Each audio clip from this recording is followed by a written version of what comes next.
ఇవాళ మనం నవరాత్రుల్లో 6వ రోజు ప్రసాదం తయారు చేసుకుందాం. అదేంటంటే దద్దోజనం. ఈ 1 గ్లాస్ బియ్యానికి 2.5 గ్లాసులు నీళ్లు పోసి ఒక 4 విజిల్స్ వేయించాలి. ఎందుకంటే ఇది దద్దోజనం మెత్తగా ఉండాలి కాబట్టి.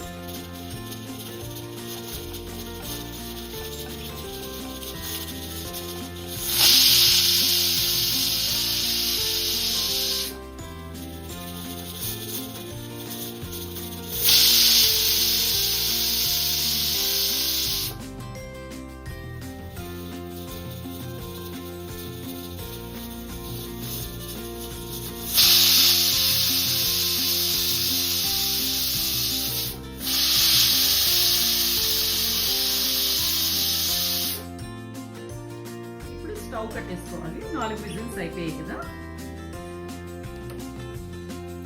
కుక్కర్ విడే లోపల మనం పోపు వేసుకుందాం. దద్దోజనంలో పోపు వేసుకుందాము.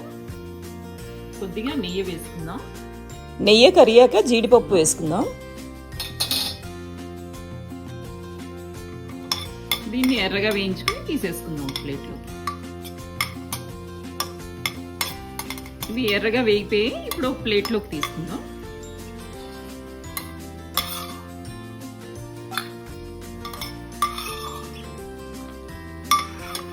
దీంట్లో మినపప్పు, జీలకర్ర, ఆవాలు,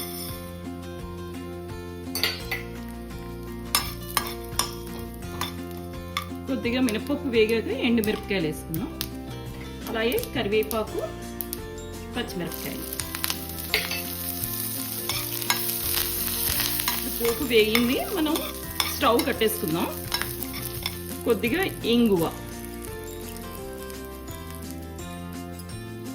కుక్కర్లోంచి వేడి అన్నం ఈ గిన్నెలోకి తీసుకుని మనం 2 చిటికెడలు సొంటి పొడి వేసుకోవాలి. అంటే అల్లం పొడి, తగినంత ఉప్పు. ఇది దద్దోజనం కాబట్టి అన్నం ఒకసారి స్మాషర్తో కలిపేసుకుందాం.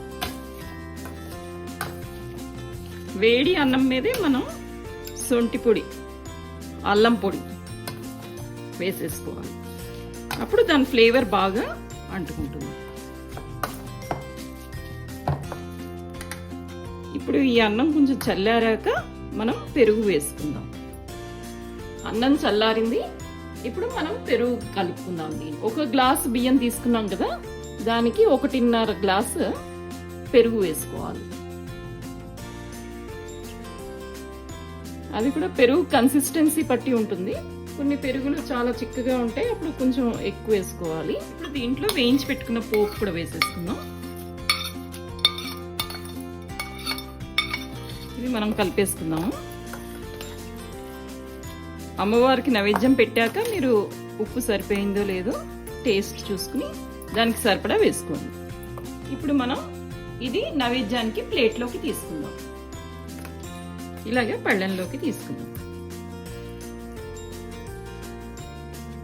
మనం వేయించి పెట్టుకున్న జీడిపప్పు కూడా వేసేసుకుందాము.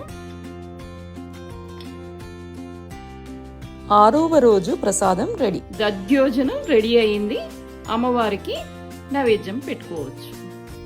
హంసవాహిని అయిన సరస్వతీదేవిని మనందరికీ జ్ఞానాన్ని ప్రసాదించమని కోరుకుంటున్నాను.